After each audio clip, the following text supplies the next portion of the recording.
अच्छा जी, ऑर्गेनिक का ये कह रहा है बेटा, पहला क्वेश्चन कह रहा है कि alkenes are manufactured by cracking larger alkane molecule. एक लार्ज अल्केन है, उसकी आप क्रैकिंग कर रहे हैं, ठीक है, और आपके पास अल्कीन्स बनते हैं। State the source of large alkane. Large alkane molecule जो है ना बच्चों, उसका सोर्स बताएं, कहां से मिलता है आपको वो। जी बच्चों। जी बच्चों, क्या बताएंगे इसमें? State the source of large alkane molecule. जी। नहीं नहीं नहीं, डिकम्पोजिशन कहां से आ गया भाई? वो सोर्स पूछ रहा है। सोर्स। क्या आपको ये पेट्रोलियम, यस बेटा, पेट्रोलियम या क्रूड ऑयल, बिल्कुल ठीक है। वो ये पूछ रहा है कि ये लार्ज अल्केन मॉलिक्यूल आपको मिलता कहाँ से है भाई? गैस से नहीं मिलता बेटा। ये लार्ज अल्केन मॉलिक्यूल्स ये गैस थोड़ी होते हैं, पेट्रोलियम से मिलते हैं आपको। पेट्रोलियम क्या है बेटा? पेट्रोलियम आपके पास एक मिक्सचर है, ठीक है ना, जो कि ट्रिलियन ईयर्स के बाद जो लिविंग ऑर्गेनिज्म की डेड बॉडीज होती हैं, वो ट्रिलियन ईयर्स, और ट्रिलियन ईयर्स के बाद वो कन्वर्ट होंगी इनटू दी पेट्रोलियम। ठीक है। तो ये जो लार्ज अल्केन मॉलिक्यूल है, इसका जो सोर्स है, दिस इज द पेट्रोलियम। उसको सेपरेट फिर फ्रैक्शनल डिस्टिलेशन से करेंगे, लेकिन वो ये तो नहीं कह रहा ना कि उसको सेपरेट कैसे करेंगे, ये तो नहीं पूछ रहा। वो तो कह रहा है स्टेट दी सोर्स, के सोर्स क्या है। जिस तरह मैं आपसे कहूं कि बताओ नाइट्रोजन गैस का सोर्स क्या है, नाइट्रोजन गैस कहाँ से मिलेगी भाई? बताओ बच्चों, नाइट्रोजन गैस कहाँ से मिलेगी बच्चों? जो हेबर्स प्रोसेस है। जी। जो हेबर्स प्रोसेस है बच्चों, उसमें नाइट्रोजन गैस आपको एयर से मिलती है, ठीक है ना। अच्छा, हाइड्रोजन गैस कहाँ से मिलती है फॉर दी हेबर्स प्रोसेस? नहीं, एयर से नहीं मिलती भाई, हाइड्रोजन गैस। हाँ, ये हमने कल ही पेपर किया था ना, कल किया था, परसों किया था, परसों किया था। नहीं बेटा, आपने मीथेन बताना है, ठीक है ना। मार्क्स के में मीथेन लिखता है तो आप मीथेन ही बताओगे कि हेबर्स प्रो। वैसे हाइड्रोजन गैस के और सोर्स भी हैं, क्रैकिंग से भी होती है, इलेक्ट्रोलिसिस से भी होती है, लेकिन जो आपने हैबर्स प्रोसेस के लिए करना है ना, हैबर्स प्रोसेस के लिए जो हाइड्रोजन गैस है वो मीथेन से मिल रही है, ठीक है। तो अब बेटा देखो, यहाँ पर वो कह रहा है state the source of large alkane molecule, तो पेट्रोलियम। पेट्रोलियम का कोई बच्चा ये मतलब तो नहीं समझता ना कि पेट्रोलियम मीन पेट्रोल, नहीं। पेट्रोलियम का मतलब पेट्रोल नहीं है। पेट्रोलियम का मतलब होता है कि इसमें मिक्सचर है, इसमें डीजल ऑयल है, फ्यूल ऑयल है, काफी सारे बेटा उसमें चीजें हैं। तो state the source of large alkane molecule, तो मैं यहाँ लिख रहा हूँ पेट्रोलियम। अच्छा बच्चों, अब आगे देखो। वो कह रहा है state to conditions needed for cracking large alkane molecule. ये लार्ज अल्केन मॉलिक्यूल को स्मॉल मॉलिक्यूल्स में कन्वर्ट करने के लिए आप क्या करते हो भाई? हाई टेम्परेचर, हाई प्रेशर एक कंडीशन होगी, catalyst is the second condition. High temperature ये एक हो गया, और कैटलिस्ट या तो आप सिलिका यूज कर लें या एल्यूमिना यूज कर लें, ठीक है, या सिलिका SiO2 या आप एल्यूमिना Al2O3।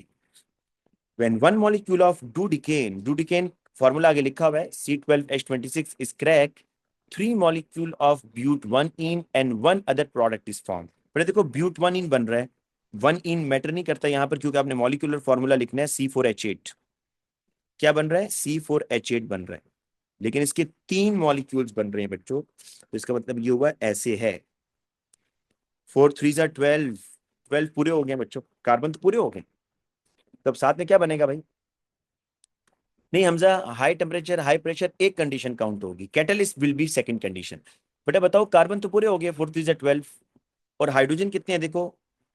हाइड्रोजन देखो, 8 3 24, तो दो हाइड्रोजन बचे हैं। तो आपको मैंने करवाया था ना बेटा, याद है आपको मैंने करवाया था कि ये सेकंड पॉसिबिलिटी क्रैकिंग की, जिसमें अगर हाइड्रोजन बनाएंगे तो साथ में सिर्फ अल्कीन बनेगा। जी बेटा, अभी सेंड कर दूंगा, मुश्तबा कर दूंगा, मैं कल भी नहीं कर सका, सॉरी। आज आपको कल वाला पेपर सेंड कर दूंगा। कल हमने ओ लेवल्स का पेपर करना है, ठीक है ना, आज IGCSE का कर रहे हैं, कल ओ लेवल्स का करेंगे। अच्छा बच्चों, आगे चलो। Suggest the type of chemical reaction which happens during the cracking. But अब देखो, टाइप पूछ रहे हैं, आप लोग ये वर्डिंग पर गौर नहीं करते ना भाई। आप लोग वर्डिंग पर गौर नहीं करते। वो कह रहे हैं suggest the type of chemical reaction, मतलब क्रैकिंग जो है, क्या ये एडिशन रिएक्शन है, क्या ये एलिमिनेशन रिएक्शन है, क्या ये सब्स्टिट्यूशन रिएक्शन है, क्या ये थर्मल डिकम्पोजिशन रिएक्शन है, किस में से बताना है? एंडो एक्सो का नहीं बताना ना भाई, एंडो एक्सो टाइप में नहीं आते बेटा। टाइप ऑफ केमिकल रिएक्शन के आंसर में एक्सो एंडो कभी भी नहीं आएगा। टाइप ऑफ रिएक्शन में क्या आएगा, सुन लो। टाइप ऑफ केमिकल रिएक्शन में क्या आएगा, सुनो गौर से, कंडेंसेशन रिएक्शन। ये साइड पे लिख लो कि जब भी एग्जामिनर टाइप ऑफ रिएक्शन बोलेगा तो condensation reaction, addition reaction, elimination reaction, ठीक है, थर्मल डिकम्पोजिशन रिएक्शन। तो क्रैकिंग इज थर्मल डिकम्पोजिशन, इसमें आप हीट करके बेटा उसको तोड़ रहे हो ना, ठीक है ना, ये एंडोथर्मिक हीट हीट दे रहे हो ना, तो वो टूट रहा है, उसको कहोगे थर्मल डिकम्पोजिशन रिएक्शन।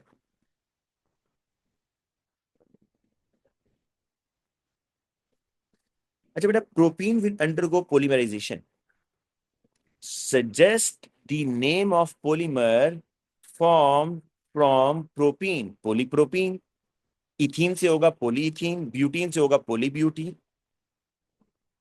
तो polypropene. Draw the part of polymer molecule to show 3 repeating unit. मैं मेरा पूरा रिएक्शन लिखता हूं, ठीक है, मेरी बात सुनो। जब भी एडिशन पॉलीमराइजेशन करनी है ना, गौर से सुनिएगा, जितने मोनोमर्स लोगे उतने रिपीटिंग यूनिट बनेंगे। वो कितने रिपीटिंग यूनिट कह रहा है भाई, 3 रिपीटिंग यूनिट, तो मैं 3 मोनोमर्स लेता हूं। पहले तो आप देखो, आप प्रोपीन को ऐसे लिखते हो, CH3 CH double bond CH2, this is propene. बड़ा आप, मैंने मोनोमर लिखने का स्टाइल बताया हुआ है। मोनोमर लिखने का स्टाइल ये है कि कार्बन कार्बन डबल बॉन्ड पहले लिखो, और जो ग्रुप्स लगे हैं उसको ऊपर नीचे ड्रॉ करो ऐसे, CH3 और H, ये एक मोनोमर हो गया। 3 दफा बेटा इसको लिखो जरा, 1 मिनट, ये 2 दफा हो गया, और ये बेटा हो गया 3 दफा।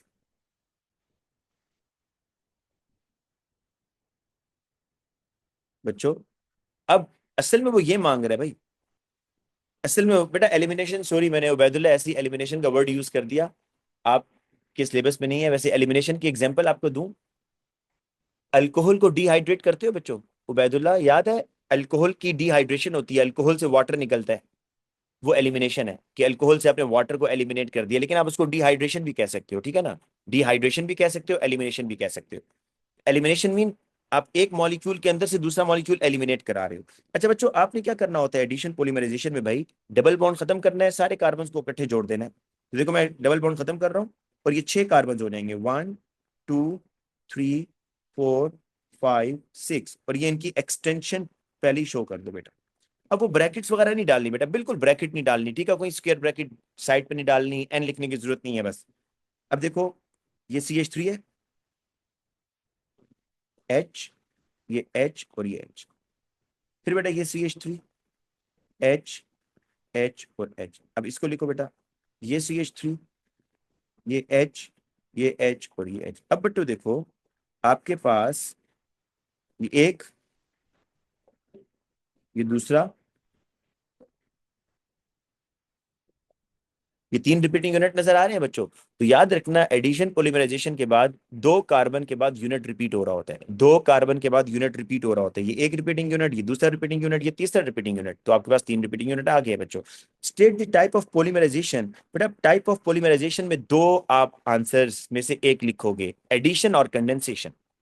देखो एडिशन में 3 चीजें मिलकर एक चीज बना रही है, only one product is form ना, साथ में वाटर तो नहीं बन रहा ना, तो this is addition, this is addition polymerisation बच्चों।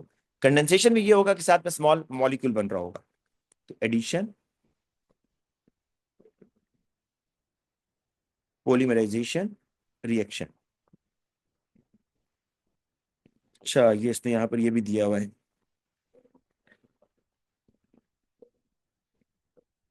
बेटा, अब आज पॉलीमर्स में से एक क्वेश्चन दिया हुआ है। अभी तो हमने पॉलीमर किया बेटा, नहीं किया बताएं जरा, कंडेंसेशन पॉलीमराइजेशन कर लिया था ना हमने बच्चों।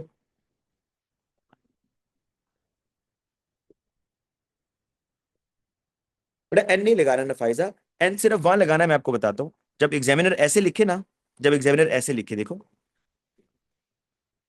इस तरह, फिर आप बेशक लगा दो ऐसे। मुझे पता है आप लोगों की कंफ्यूजन के, ये जो पुराने मार्क्स स्कीम है ना बेटा, वो इसमें इसके मार्क्स देता था कि भाई स्क्वायर ब्रैकेट एन लगा हुआ है नहीं, अब वो इसको नहीं कहता, वो कहता है बस कंटिन्यूएशन शो करनी है, ब्रैकेट्स के मार्क्स है ही नहीं, ठीक है ना।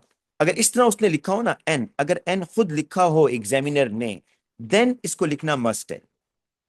अगर एग्जामिनर ने लिख के दिया हुआ है इतना पार्ट, फिर आपके लिए बेटा लिखना मस्ट होगा। अच्छा स्टूडेंट्स, अब आ जाओ इधर, पोलीइमाइड्स एंड पोलीएस्टर आर दी पॉलीमर। पोलीइमाइड्स, अच्छा पोलीइमाइड्स जो है ना बेटा, आपको अगर याद हो तो मैंने आपको बताया था कि पोलीइमाइड ये जो फंक्शनल ग्रुप है ये दो डिफरेंट पॉलीमर में आपको मिलेगा, नाइलॉन में भी मिलता है और प्रोटीन में भी मिलता है। फर्क क्या है बच्चों?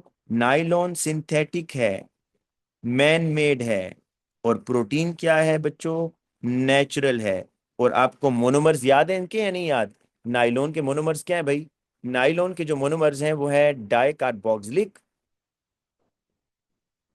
और डाई एमाइन, ठीक है ना। और जो आपका प्रोटीन है बेटा उसके मोनोमर्स क्या है? उसके मोनोमर्स सिर्फ और सिर्फ अमाइनो एसिड ही हैं। तो स्टार्ट करते हैं बेटा। पॉलीएमाइड्स कैन अकर नेचुरली और कैन बी मैन्युफैक्चर्ड, ठीक है ना। नेचुरली से मुराद प्रोटीन है, और जो मैन्युफैक्चर्ड है इससे मुराद क्या है आपका? कि जो आप नाइलॉन बना रहे हैं। अच्छा, part of the structure of the polyamide is shown in figure 6.1। On figure 6.1 draw a circle around one imide linkage. बेटा ये देखो, this is imide linkage, C double bond O N H. काफी सादे हैं इसमें, एक आपने बता दिया C double bond O N H, ठीक है। Complete the figure 6.2 to show the structure of the two monomer needed to make the polymer इन 6.1।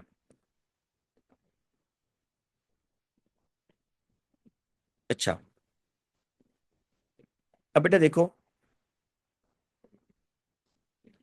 आपको मैंने ये कहा है कि जो आपका नाइलॉन है, नाइलॉन, उसके मैं आपको जरा पॉलीमर बताता हूँ कैसे कैसे बनता है नाइलॉन।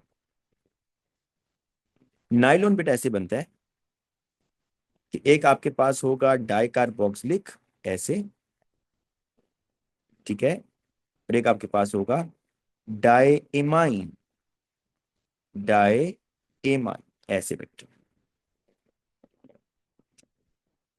देखो ये कार्बोक्सिलिक से OH, एमाइन से H, कार्बोक्सिलिक से OH, ये एमाइन से H, तो आपके पास क्या बनेगा यहाँ पर? C double bond O, C double bond O, NH। एक बात समझाना चाह रहा हूँ वो ये, देखो इस, ये जो बॉक्स है ना, इसके दोनों साइड पर C डबल बॉन्ड O लगा हुआ है। जी बेटा, इसके दोनों साइड पर बेटा, रानिया बिल्कुल बेटा, हमने कंडेंसेशन पॉलीमराइजेशन किया था भाई, बल्कि यूट्यूब पे भी मैंने अपलोड कर दिया था वो तो, और उसका लिंक भी सेंड किया हुआ है। आपने क्लास मिस किया लगता है और रिकॉर्डिंग भी नहीं सुनी। रिकॉर्डिंग गूगल क्लासरूम पर भी अपलोड की है। अच्छा देखो, मैं जो चीज समझाना चाह रहा हूँ अब, इस बॉक्स के दोनों साइड पर कार्बोनाइल लगा है, इस बॉक्स के दोनों साइड पर कार्बोनाइल लगा हुआ है। दूसरा बॉक्स देखो, उसके दोनों साइड पर NH NH लगा हुआ है ना। ऐसी है ना बेटा। अच्छा, मैं अगर आपको वो बना के दूं ना, प्रोटीन का, ताकि थोड़ा सा आपको डिफरेंस समझ आए ना, प्रोटीन का बेटा जरा देखिएगा। प्रोटीन जब बनाते हैं वो इस तरह होता है कि एक साइड पर कार्बोक्सिलिक होता है बेटा, और एक साइड पर उसके अमाइनो ग्रुप होता है, ठीक है।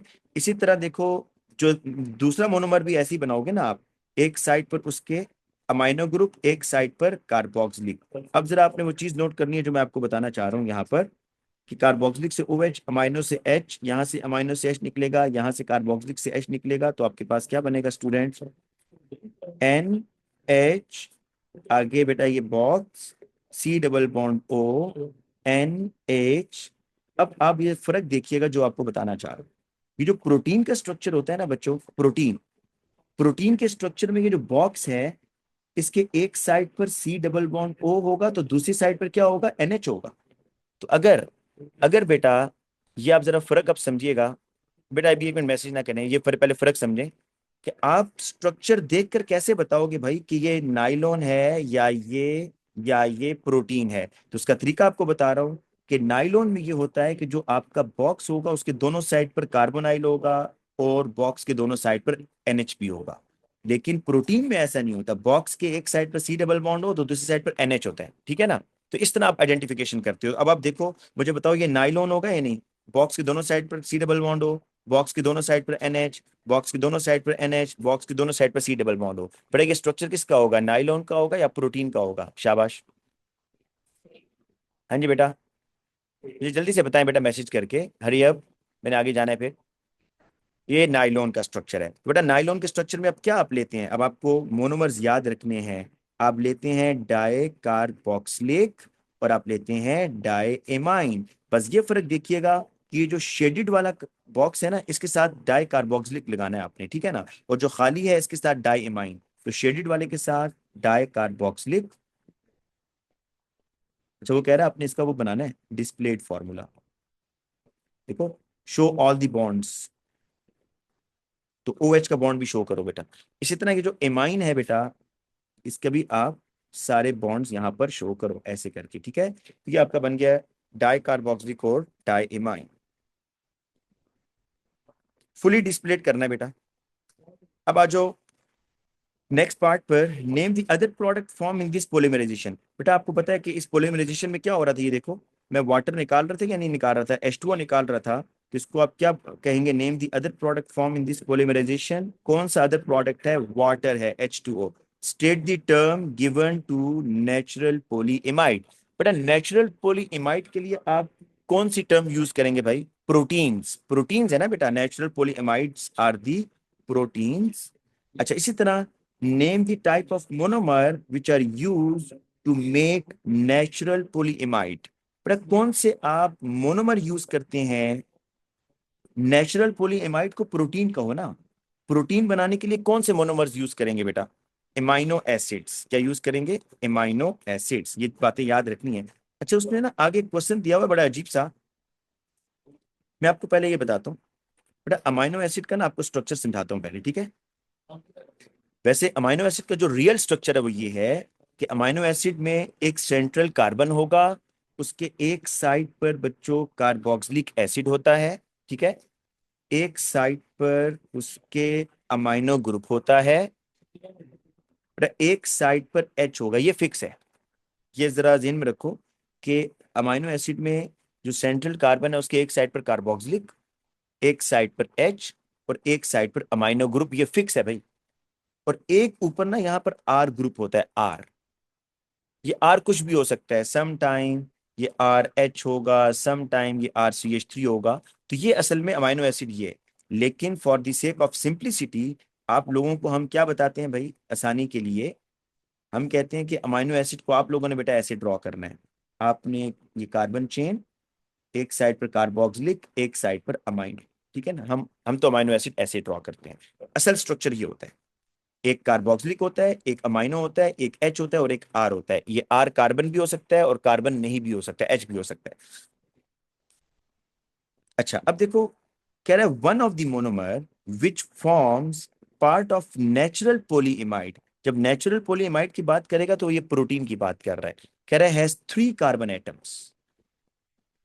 कह रहा है कि एक जो मोनोमर है ना, जो प्रोटीन बनाने में यूज हो रहा है, मतलब अमाइनो एसिड की बात कर रहा है। वन ऑफ द मोनोमर का मतलब है अमाइनो, अमाइनो एसिड।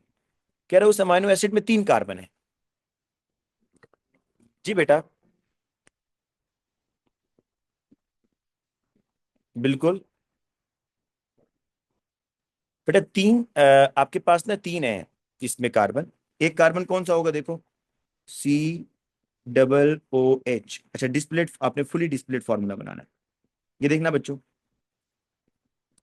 ये तो मैंने आपको कहा है ना कि एक कार्बोक्सिलिक होगा ही होगा, अमाइनो एसिड में एक कार्बोक्सिलिक होगा ही होगा। दूसरा कौन सा फंक्शनल ग्रुप बताया बच्चों, एक अमाइनो भी होगा। अच्छा, क्योंकि एच हम आप लोगों को नहीं बताते ना, आपके लोगों के सिलेबस में नहीं है कि अमाइनो एसिड का स्ट्रक्चर ड्रॉ करें, तो उसने एच खुद लिख दिया इसलिए कि ये एच भी है। तीसरा मैंने आपको क्या बताया था बेटा, आर। मैंने कहा था ये आर है और ये आर कुछ भी हो सकता है। आर सी एच थ्री भी हो सकता है, आर एच भी हो सकता है, आर बेटा आपका C H two N H two भी हो सकता है। इसकी बहुत ज्यादा वैरायटी है, ठीक है। तो अब आप जरा उसके क्वेश्चन की बेस पर बताओ, वो कह रहा है कि इसमें 3 कार्बन एटम है।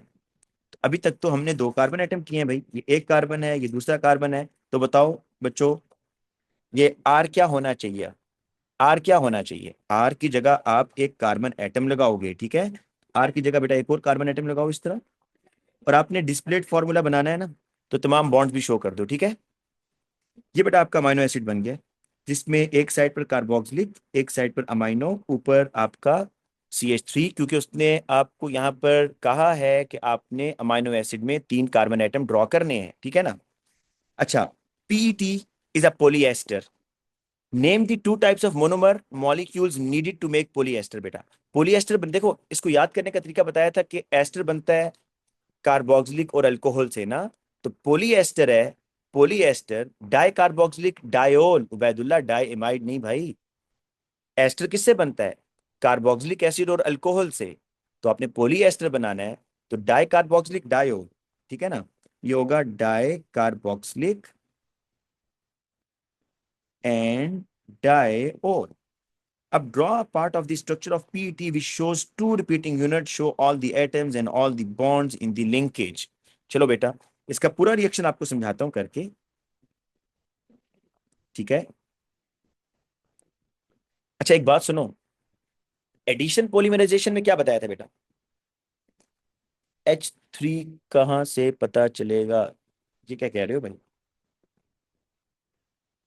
H3 का? अच्छा बेटा, अगर एक कार्बन है तो उसके साथ कितने हाइड्रोजन आएंगे ये तो बता दो. तो ये पता नहीं चल जाएगा कि अगर एक कार्बन यहां लगा है तो उसके साथ तीन ही हाइड्रोजन होंगे, चार तो नहीं हो सकते ना बेटा.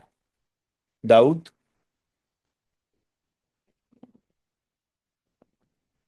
जब आपने ऊपर एक कार्बन लगाया है तो उसके साथ तीन ही हाइड्रोजन लगे होंगे ना बेटा.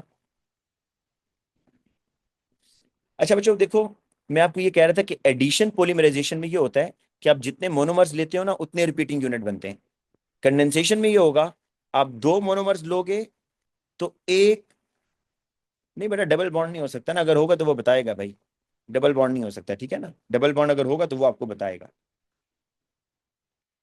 अच्छा बेटा अब देखो, अच्छा हाइड्रोजन के साथ डबल बॉन्ड होगा बेटा, अब ये कह रहे हो? बेटा हाइड्रोजन दो बॉन्ड कैसे बना सकता है? क्या दो बॉन्ड बनाएगा हाइड्रोजन? नहीं.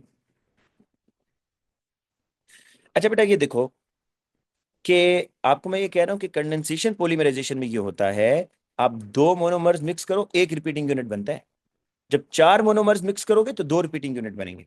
अब मैं आपको पूरा रिएक्शन समझा के बता देता हूँ. आपने पीईटी बनाना है ना, ये पॉलीएस्टर, तो डाई कार्बोक्सिलिक लो, ये लो, मैं पूरा रिएक्शन कर रहा हूँ, आपने एग्जाम में मोनोमर्स नहीं लिखने बेटा. ये डाई कार्बोक्सिलिक, ये आ गया बेटा आपका डायोल, अगेन डाई कार्बोक्सिलिक, और अगेन डायो. ठीक है बच्चों.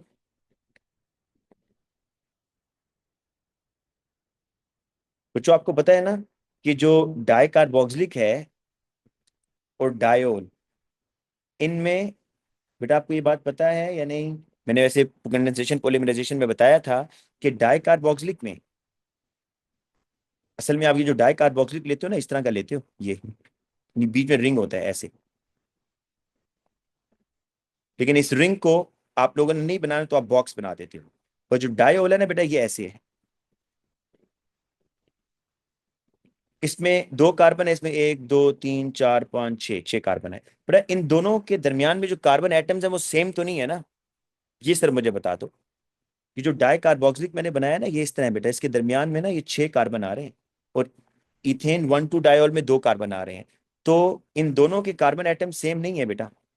तो इसलिए आपने पैटर्न बनाना है. पैटर्न बनाने का मतलब कि आपने डाई कार्बोक्सिलिक में बॉक्सेस के अंदर लाइन लगा दी है, डायोल के अंदर उसको सिंपल रखा हुआ है खाली. तो इसका मतलब ये है बेटा, उसका मतलब ये है बेटा कि दोनों में कार्बन चेन, नहीं बेटा, आपने सिर्फ पीईटी ये याद रखना है कि पीईटी इज प्लास्टिक, ठीक है ना. इसके स्ट्रक्चर्स वगैरह इससे बनता क्या है ये आपको याद नहीं करना, आपके सिलेबस में बकायदा लिखा हुआ है कि नेम इज नॉट रिक्वायर्ड, ठीक है ना. तो पीईटी आपका एक प्लास्टिक है, और इस प्लास्टिक को, बल्कि हमने पिछले उसमें एक क्वेश्चन भी किया था कि इसको अब रिसाइकल कैसे करते हैं. आप पहले बेटा इसको क्या करोगे, ब्रेक डाउन करोगे इनटू इट्स मोनोमर, और दोबारा इसकी रीपोलिमराइजेशन करके पीईटी बना लोगे दोबारा. अच्छा बच्चों मैं ये कह रहा हूँ कि ये आपको पैटर्न समझ आया जो मैंने डाला है? आपने लाजमी ये डालना है वरना मार्क्स कटेंगे. एक मैंने लाइन ड्रॉ की, एक में लाइन ड्रॉ नहीं की, इसका मतलब ये है कि दोनों के अंदर जो कार्बन चेन है वो डिफरेंट है, बस ये आपको बताना चाह रहा हूं. अब बेटा कर लो जरा रिएक्शन. कार्बोक्सिलिक से OH, कार्बोक्सिलिक से OH, अल्कोहल से H, कार्बोक्सिलिक से OH, कार्बोक्सिलिक से OH, अल्कोहल से H, कार्बोक्सिलिक से OH, अल्कोहल से H, और यहाँ से H. ये बेटा आपने स्ट्रक्चर बनाना है जो मैं अब बना रहा हूँ, ठीक है ना. ये आपको ड्रॉ करना है. सी डबल बॉन्ड को कोई भी पैटर्न बना दो अपनी पसंद से. C double bond O, oxygen, फिर ये C double bond O, C double bond O, oxygen, सारे डिस्प्लेड फॉर्मूला बेटा शो करने ये. आपको ये ड्रॉ करना है बेटा कि जो मैंने रेड कलर से शो किया है। अब इसमें दो रिपीटिंग यूनिट कौन से हैं, मैं आपको बताता हूँ। पहला काम पता है क्या करो, अक्सर बच्चों को रिपीटिंग यूनिट नहीं ढूंढना आता ना। क्या पहला काम ये करो कि आप मार्क करो, एक ये है, एक ये है, ठीक है, एक दरमियान में भी है, मैं भी इसको नहीं लिख रहा। दो आपको एस्टर मिल गए। अब ये जो तीसरा आपको दरमियान में नजर आ रहा है, इसको दरमियान से कट करो, ये यहां से। समझ आई टेक्निक क्या किया मैंने? एक फंक्शनल ग्रुप को पहले मार्क किया, दूसरे को भी मार्क किया, जो दरमियान में आ रहा था उसको मार्क नहीं किया, जो दरमियान में फंक्शनल ग्रुप था ना उसको दरमियान से कट कर दिया है। तो आपके पास आप देख सकते हो ये दो रिपीटिंग यूनिट है। कैसे दो रिपीटिंग यूनिट है भाई? ये सी डबल बॉन्ड ओ से स्टार्ट हो रहा है, सी डबल बॉन्ड ओ, आगे कार्बन चेन, फिर सी डबल बॉन्ड ओ, फिर ये, फिर आगे कार्बन चेन, फिर कार्बन चेन, फिर ऑक्सीजन, फिर ऑक्सीजन। तो दिस इज द बेटा repeating unit, two repeating units, ठीक है।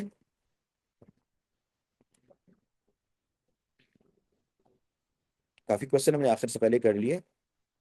अब रह गया जी हमारा क्वेश्चन नंबर 4 हो गया। एक ही क्वेश्चन रह गया क्या? जी बेटा एक ही क्वेश्चन रह गया, गुड।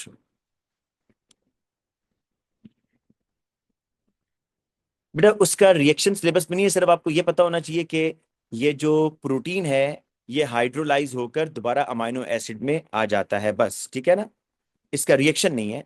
सिर्फ आपको ये पता होना चाहिए कि जो प्रोटीन्स हैं ये हाइड्रोलाइज होते हैं, दोबारा मोनोमर्स में वापस आ जाते हैं। सिमिलरली जो पोलीएस्टर्स हैं ये भी बेटा ब्रेक डाउन होकर अपने मोनोमर्स में वापस आ जाते हैं, ठीक है।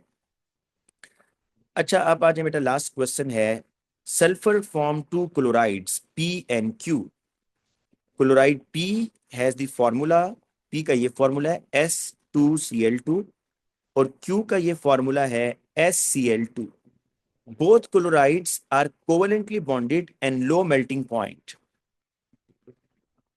बच्चों पहले तो ये बताओ, लो मेल्टिंग पॉइंट है, कोवेलेंट है, तो ये जो कोवेलेंट मॉलिक्यूल्स होते हैं, जो कोवेलेंट मॉलिक्यूल्स होते हैं, इनको आपने अगर मेल्ट करना हो या बॉईल करना हो, जाइंट की बात नहीं कर रहा, ये सिंपल है ना, क्योंकि इनके मॉलिक्यूलर फॉर्मूलाज आर गिवन, ठीक है ना, number of atoms are fix, तो ये सिंपल कोवेलेंट मॉलिक्यूल्स हैं।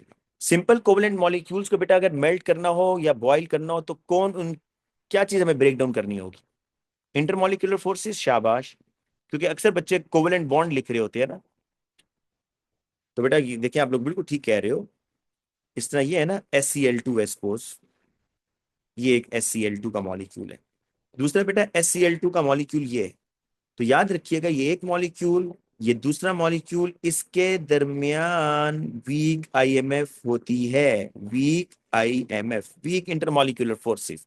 अगर आप बेटा जब उसने कह दिया ना कि लो मेल्टिंग पॉइंट, तो समझ जाओ कि weak intermolecular forces are present.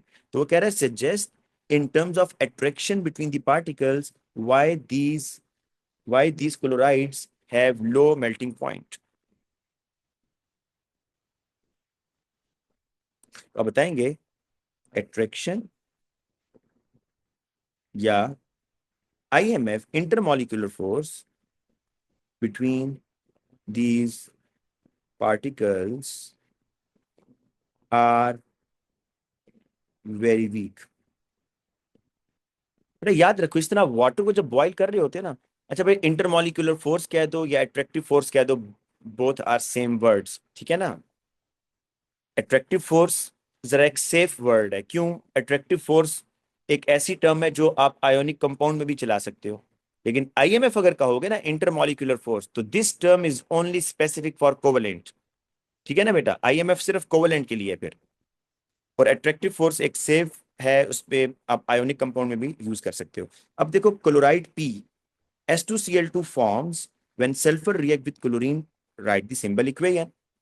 Symbol equation mean आप उनके मतलब इक्वेशंस लिखो, उसके फॉर्मूलाज लिखो। तो बेटा सल्फर, अच्छा वैसे तो मैं आपको बताऊं कि सल्फर का जो मॉलिक्यूल है उसका फॉर्मूला होता है S8। सल्फर का जो मॉलिक्यूलर फॉर्मूला है वो S8 है। फास्फोरस का जो मॉलिक्यूलर फॉर्मूला है वो P4 होता है। लेकिन बेटा हम for the sake of simplicity हम S ही लिखेंगे, S8 नहीं लिखेंगे, ठीक है ना। ऑल दो एग्जामिनर इस पे आपको अलाउ करता है S भी लिख सकते हो, S8 भी, लेकिन ओ लेवल्स में हम सिर्फ S पे ही जाएंगे, S लिखेंगे। बेटा वेंडरवाल फोर्स ही आई, देखो ये जो IMF है ना, इंटरमॉलिक्यूलर फोर्स, इनको आप कलेक्टिवली वेंडरवाल फोर्स कहते हो। तो वेंडरवाल फोर्स का वर्ड असल में आपके सिलेबस में नहीं है, आपने पता नहीं कहाँ से सुन लिया है रानिया।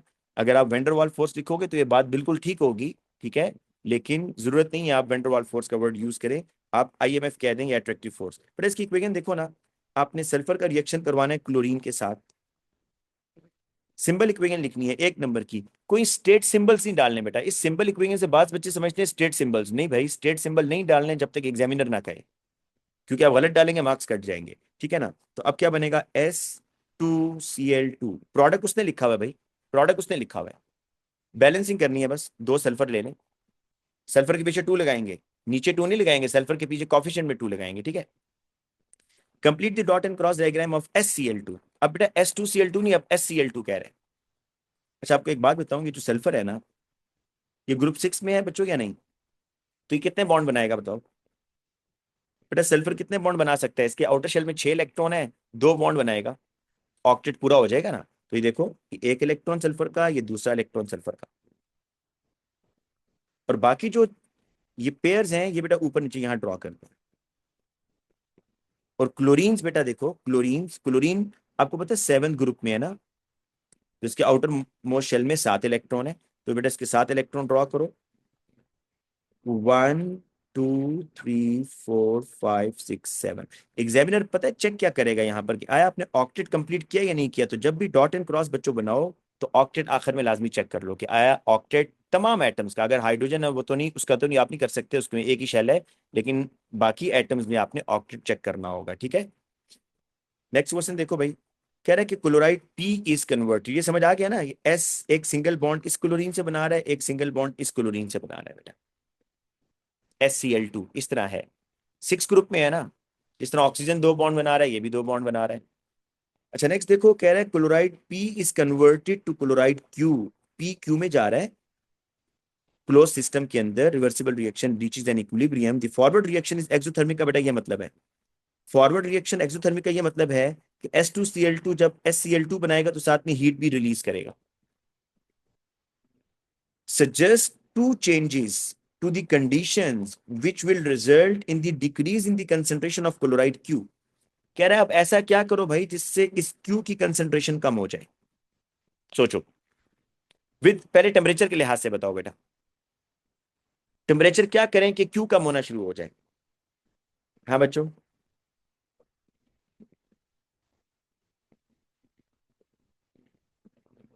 अच्छा एक बच्चा कह रहे टेम्परेचर डिक्रीज करें, चलो यहां से स्टार्ट करते हैं बच्चों। अगर हम टेम्परेचर डिक्रीज करते हैं तो रिएक्शन तो और फॉरवर्ड नहीं जाएगा, बताओ।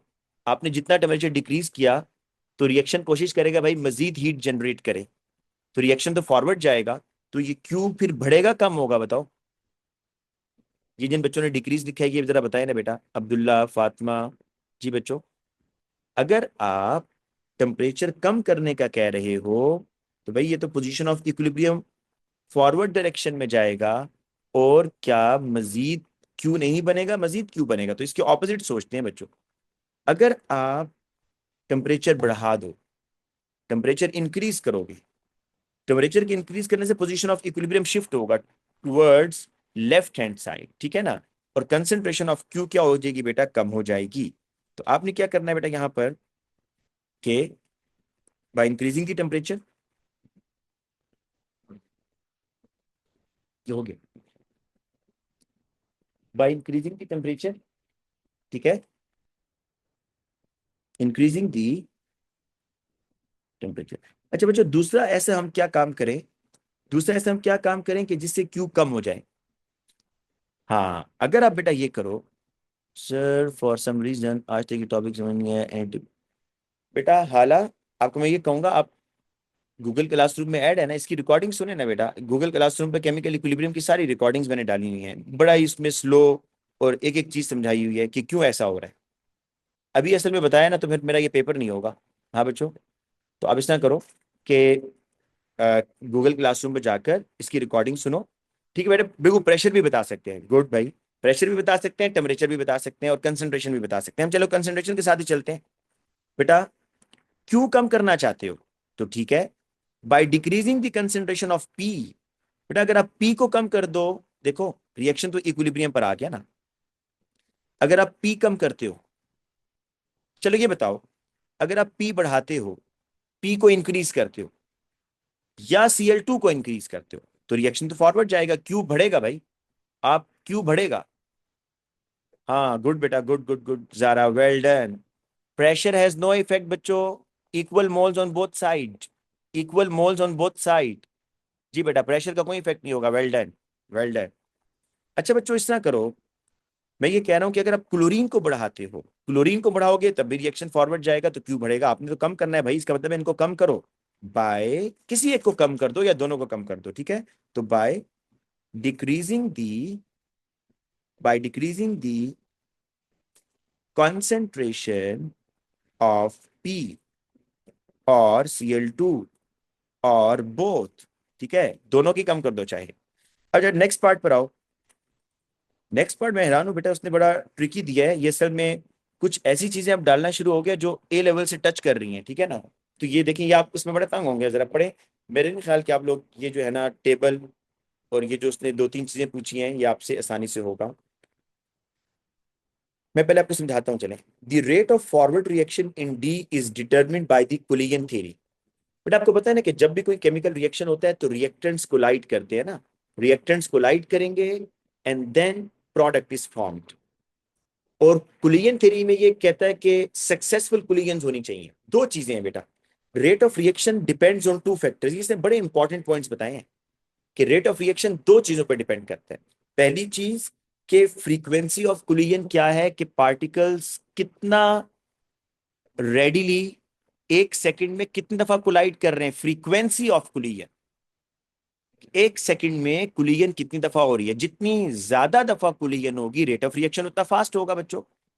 और दूसरी बात वो ये कह रहा है, proportion of collisions which have energy greater than और इक्वल टू एक्टिवेशन एनर्जी, ये बात मैं आपको समझाना चाह रहा हूं असल में, और ये एएस से थोड़ी लिंक करती है चीज। ये एनर्जी है और ये प्रोग्रेस है। देखो आपने इस तरह के ग्राफ पढ़े हुए हैं ना, एनर्जी प्रोफाइल, ये रिएक्टेंट है, ये प्रोडक्ट है, और आप कहते हो भाई कि this is the activation energy. अब जरा इसका थोड़ा कॉन्सेप्ट सुन लो बेटा। मैं बच्चों को ये बताता हूं कि आपकी गाड़ी में जो पेट्रोल है, गाड़ी में जो पेट्रोल है, जब तक गाड़ी का इंजन बंद है वो पेट्रोल बर्न नहीं होता, क्योंकि उनके मॉलिक्यूल्स के पास इतनी एक्टिवेशन एनर्जी नहीं है। लेकिन जब आप बेटा इंजन स्टार्ट करते हो, तो जब आप इंजन स्टार्ट कर रहे हो, ये बेसिकली आप उनको एक्टिवेशन एनर्जी दे रहे हो उनके मॉलिक्यूल्स को। और अब उनके मॉलिक्यूल जब कोलाइड करेंगे ना, तो वो इस एनर्जी से करेंगे कि वो इस बैरियर को क्रॉस करने। अच्छा, बैरियर का क्या मतलब है, सुनो।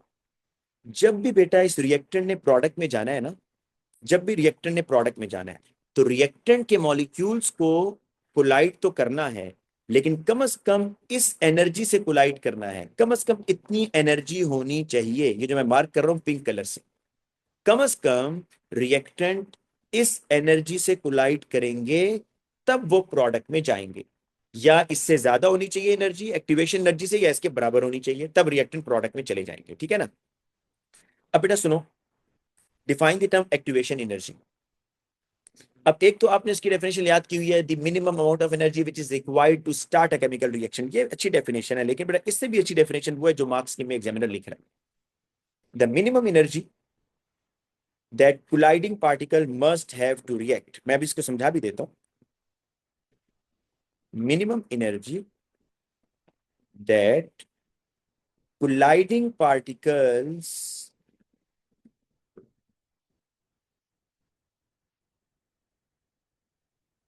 Must have to react. बच्चों, ये मैं ये बताना चाह रहा हूं इसमें कि पार्टिकल्स कम से कम उस एनर्जी से कोलाइड करें जिससे वो रिएक्ट करके प्रोडक्ट बना सके, उसको कहते हैं एक्टिवेशन एनर्जी। अगर ये मुश्किल लग रही है तो ये याद कर लो, minimum amount of energy which is required to start a reaction. लेकिन ये इसकी ज्यादा अच्छी डेफिनेशन है, जिसमें वो कह रहा है कि भाई रिएक्टेंट कम से कम उस एनर्जी से कोलाइड करें कि कि वो जिसके बाद वो कन्वर्ट हो सके इनटू द प्रोडक्ट, ठीक है ना? कि colliding particle must have to react, react का मतलब है कि वो रिएक्ट करके प्रोडक्ट बना सकें, तो minimum energy that colliding particle must have to react. अच्छा दूसरा देखो, स्टेट दी सिंबल्स, तो सिंबल बेटा ई ए है। ये जरा ट्रिकी है मेरे ख्याल में, पता नहीं आप लोग अब कैसे इसको करेंगे, देखें। Table 3.1 shows the effect if any when the conditions are changed. Use the only word increase, decrease, no change. Change to condition. क्या है पहले आपने बताना होगा भाई कि effect on frequency of collision between the. Frequency of collision का मतलब है कि एक सेकंड में पार्टिकल्स कितना कोलाइड कर रहे हैं, ठीक है ना। और दूसरा बेटा ये बता रहा है effect on proportion of the collision which have energy greater और equal than the activation energy. तो क्या आपने बताना है कि अब आया इस चेंज के बाद जो मॉलिक्यूल्स की एनर्जी है, क्या ज्यादा मॉलिक्यूल्स की एनर्जी एक्टिवेशन एनर्जी से ज्यादा होगी है या नहीं। स्टार्ट करते हैं, जरा देखें। पहले बेटा ये कर लेते हैं, सिर्फ ये करते हैं पहले। Effect on the frequency of collision, कि एक सेकंड में कितने पार्टिकल्स कोलाइड करेंगे। कह रहा है concentration in of chlorine increase. बच्चों, अगर कंसेंट्रेशन इंक्रीज करते हैं, अगर पार्टिकल्स ओवर क्राउडेड हो जाते हैं, अगर पार्टिकल्स ओवर क्राउडेड हो गए हैं भाई, ओवर क्राउडेड होने से तो कोलिजन ज्यादा हो जाएगी ना, है ना बेटा। ओवर क्राउडेड हो गए हैं पार्टिकल्स, बहुत ज्यादा पार्टिकल्स आपने डाल दिए हैं, तो डेफिनेटली उनकी कोलिजन बढ़ेगी, तो इंक्रीजेस। फिर टेम्परेचर इंक्रीज, टेम्परेचर आप अगर बढ़ा रहे हो तो टेम्परेचर के बढ़ाने से काइनेटिक एनर्जी बढ़ेगी ना। तो देखो टेम्परेचर बढ़ाने से काइनेटिक एनर्जी बढ़ेगी, पार्टिकल्स बहुत रेडिली मूव करेंगे, फिर तो उनकी कोलिजन्स भी बढ़ेंगी, तो इंक्रीजेस। अब बेटा यहां पर आओ दोबारा।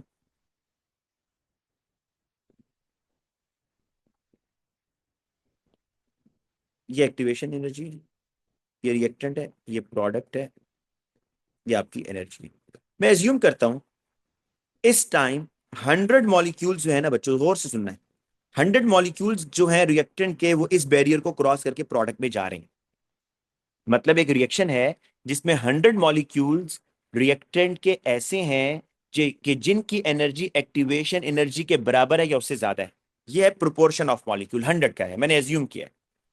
भाई अगर आप कंसेंट्रेशन बढ़ाओगे, अगर कंसेंट्रेशन बढ़ाओगे तो मुझे ये बताओ बेटा, कंसेंट्रेशन के बढ़ाने से क्या ये प्रोपोर्शन बढ़ेगा या नहीं बढ़ेगा। ये बताइएगा बेटा। जी जैनब, जब आप कंसेंट्रेशन बढ़ाते हैं तो रेट ऑफ रिएक्शन बढ़ता है ना। बिल्कुल बढ़ता है। बच्चों मुझे ये बताओ, बच्चों ये बात सुनो ना फिर, कि 100 मॉलिक्यूल्स हैं जिनकी एनर्जी एक्टिवेशन एनर्जी से ज्यादा है।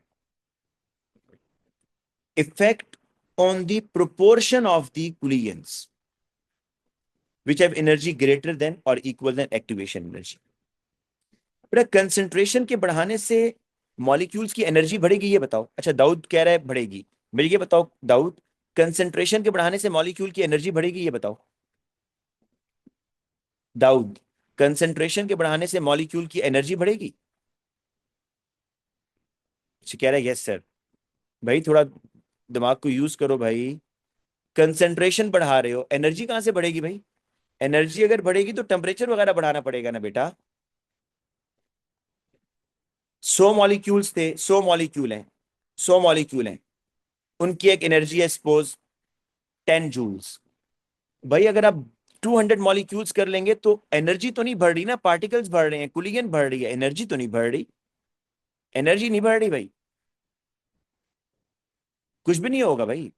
देखो, इस एक्टिवेशन एनर्जी को ना कंसंट्रेशन बढ़ा सकता है ना कम कर सकता है। बट इस एक्टिवेशन एनर्जी को कंसंट्रेशन क्या बढ़ा सकता है या कम कर सकता है, इस तरह बता दो चलो। कंसंट्रेशन के बढ़ाने से क्या ये एक्टिवेशन एनर्जी चेंज होगी या नहीं होगी बच्चों। No change. लेकिन मुझे ये बताओ, अगर आप टेम्परेचर बढ़ाते हो, अगर आप टेम्परेचर बढ़ाते हो, पहले 100 मॉलिक्यूल्स थे जिनकी एनर्जी एक्टिवेशन एनर्जी के बराबर थी या उससे ज्यादा थी। तो भाई जब आप टेम्परेचर बढ़ाओगे तो क्या मॉलिक्यूल्स की एनर्जी बढ़ेगी, क्या मॉलिक्यूल्स एनर्जी को एब्जॉर्ब करेंगे, डेफिनेटली करेंगे। और more molecules have energy greater than activation energy, increases, increase होगा भाई। अब बेटा ये अब बड़ा इंटरेस्टिंग है, कैटलिस्ट इज एडिड। स्टूडेंट्स अब देखो, जब वो कैटलिस्ट ऐड कर रहा है तो बच्चों कैटलिस्ट के ऐड करने से क्या होता है, creates a new path having lower activation energy. अब प्रोपोर्शन बढ़ेगा भाई, देखो ना। अब प्रोपोर्शन क्यों बढ़ेगा, पहले ये जो रेड वाला पाथ है ना, रेड वाला पाथ, पहले ये जो रेड कलर की एक्टिवेशन एनर्जी है, मैंने एज्यूम किया था भाई कि इस रिएक्शन में 100 मॉलिक्यूल्स ऐसे हैं इसकी एग्जांपल ऐसे ही समझ लो बेटा, 1 मिनट। आपके क्लास में ना एक एग्जाम होता है, बड़ा मुश्किल सा एग्जाम है, सिर्फ 10 बच्चे पास होते हैं। वो टीचर दोबारा एग्जाम बनाता है, बहुत ही आसान। क्या अब भी 10 ही पास होंगे या ज्यादा पास हो जाएंगे? हाँ बेटा, एक आपके स्कूल में एग्जाम हुआ, बड़ा मुश्किल था, सिर्फ 10 बच्चे पास हुए हैं भाई। लेकिन अब उसी टीचर ने दोबारा एक और टेस्ट बनाया, आसान सा बनाया, अब डेफिनेटली ज्यादा बच्चे पास होंगे ना। तो यहां पर भी तो ऐसी है भाई, पहले एक्टिवेशन एनर्जी ज्यादा थी, 100 मॉलिक्यूल उसको क्रॉस कर पा रहे थे, और भाई अब एक्टिवेशन एनर्जी कम हो गई है, अब ज्यादा मॉलिक्यूल इस बैरियर को क्रॉस करेंगे ना। ज्यादा मॉलिक्यूल नहीं करेंगे, बताओ, कैटलिस्ट के ऐड करने से। हाँ बच्चों, कैटलिस्ट के ऐड करने से क्या अब ज्यादा मॉलिक्यूल? Yes, increases. अच्छा बेटा, एक और बात बताओ कि कैटलिस्ट के डालने से कुलियन बढ़ती है या नहीं बढ़ती? No change. कैटलिस्ट के डालने से कुलियन नहीं बढ़ती भाई। कैटलिस्ट सिर्फ क्या करता है? Creates a new path having lower activation energy, ठीक है ना। खत्म ही नहीं हो रहा भाई ये तो। अच्छा, the reaction of chloride P with chlorine is a redox reaction. The oxidation number of chlorine in chloride P and chloride Q is -1. ठीक है। Use the oxidation number to explain why sulphur is oxidise. बेटा देखो, ये है इसमें S2Cl2, ये -1 है, ये -2, प्लस सल्फर +2 होगा, और एक सल्फर पर क्या होगा मुझे ये बताओ। ये बात ठीक है जी बेटा, ये बात ठीक है कि S2Cl2 में, S2Cl2 के अंदर बच्चों, Cl के ऊपर चार्ज है -1 ना, तो एक क्लोरीन पर -1 है, दो पर कितना होगा? -2 हो जाएगा। तो -2 को कैंसिल करने के लिए यहां क्या आएगा? +2। लेकिन +2 दो सल्फर पर बेटा, एक सल्फर पर +1, ये बात क्लियर है कि एक सल्फर पर चार्ज है +1। अब जरा बेटा यहां देखो, SCl2 में एक क्लोरीन पर चार्ज है -1 ना, दो पर चार्ज है -2, तो सल्फर पर चार्ज है +2। अच्छा, बास बच्चे पता है क्या करते हैं? कहते हैं सर ये +2 से +2 नहीं भाई, ये नहीं देखना। आपने एक सल्फर का चार्ज देखना है कि ये +1 से +2 में जा रहा है। बच्चों बताओ, सल्फर ऑक्सीडाइज हो रहा है इन दी फॉर्म। अब देखो ना, उसने बकायदा कहा है कि यूज दी ऑक्सीडेशन नंबर, तो अब आप बेटा यहां पर ऑक्सीडेशन नंबर यूज करो।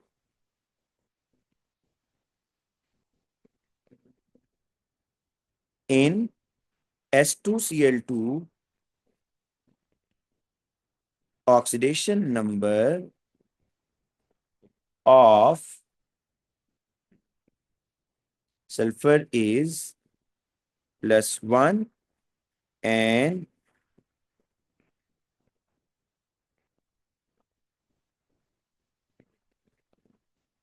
in SCl2,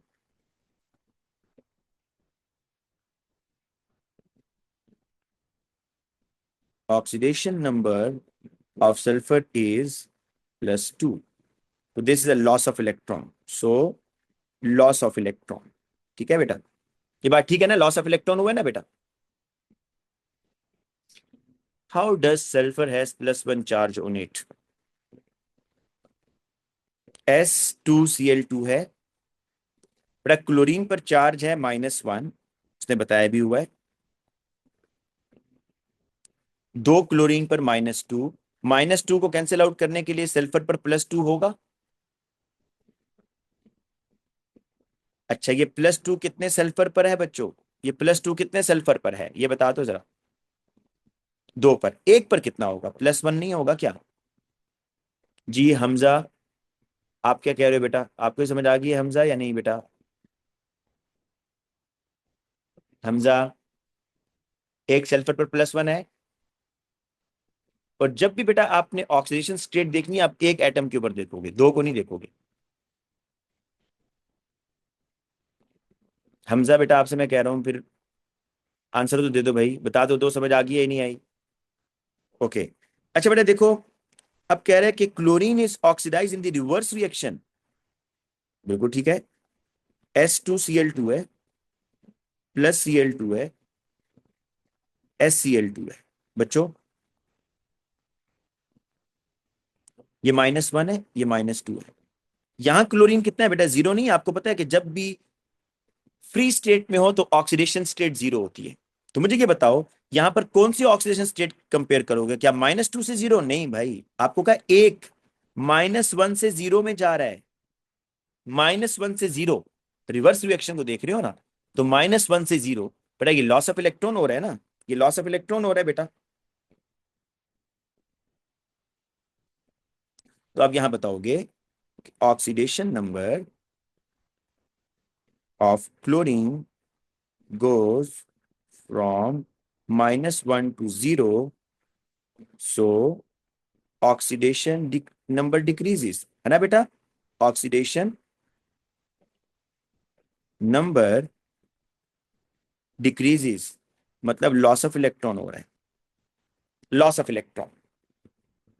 अच्छा, एक बच्चा कह रहा है sir is not the gain of electron. अच्छा, एक स्टूडेंट ने क्वेश्चन किया है कि सर ये क्यों नहीं कंसिडर, भाई यहाँ चेंज ही नहीं हो रहा तो क्यों कंसिडर करूं? आपने वहां कंसिडर करना है जहां ऑक्सीडाइज हो रहे हैं। फाइजा, जो आप कह रही है वहां तो चेंज ही नहीं आ रहा, तो वो क्यों कंसिडर करूं? वही आपने तो वो देखना होगा ना जहां पर ऑक्सीडेशन हो रही है। तो S2Cl2 देखना चाहिए, नहीं देखना चाहिए? अच्छा, एक कह रहे हैं sir why loss of electron in sulphur is oxidation. वाह जी वाह। Why is loss of electron in sulphur, why is loss of electron in sulphur oxidation? बेटा लॉस ऑफ इलेक्ट्रॉन होता ही ऑक्सीडेशन है, वाई क्यों? वाई का क्या आंसर दूं मैं? Loss of electron is oxidation भाई। Sir is not it gain? अच्छा बेटा, ये +1 है। +1 का मतलब है कि सल्फर ने एक इलेक्ट्रॉन लूज किया हुआ था, और ये +2 का मतलब है अब उसने दो इलेक्ट्रॉन लूज कर दिए भाई। तो ये गेन है लूज है? +1 का मतलब है पहले एक इलेक्ट्रॉन लूज था, और +2 का मतलब है अब दो इलेक्ट्रॉन लूज हो गए हैं। बताओ भाई। हाँ जी बेटा, ये बताओ। +1 मीन पहले एक इलेक्ट्रॉन था, लॉस ऑफ इलेक्ट्रॉन। +2 मीन दो इलेक्ट्रॉन लूज हो गए। हाला जल्दी से बताओ भाई। अच्छा, एक बच्चा कहता है सर कैटलिस्ट का समझ नहीं आया। बेटा कैटलिस्ट का समझ लो। मैं आपको ये कह रहा हूं,